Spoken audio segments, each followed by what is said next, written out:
উপযুক্ত শাস্তি ল'ব লাগিব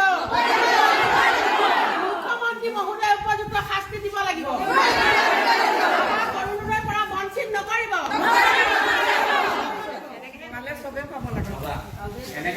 পালে সকলোৱে অৰুণোদয় পাব লাগে সকলোকে বন্ধ কৰিব লাগে উপযুক্ত বিচাৰ নোহোৱালৈকে অৰুণোদয় স্থগিত ৰাখিব লাগিব উপযুক্ত বিচাৰ নোহোৱালৈকে স্থগিত ৰাখিব লাগিব ৰেচন কাৰ্ডধাৰী সকলোৱে অৰুণোদয় পাব লাগিব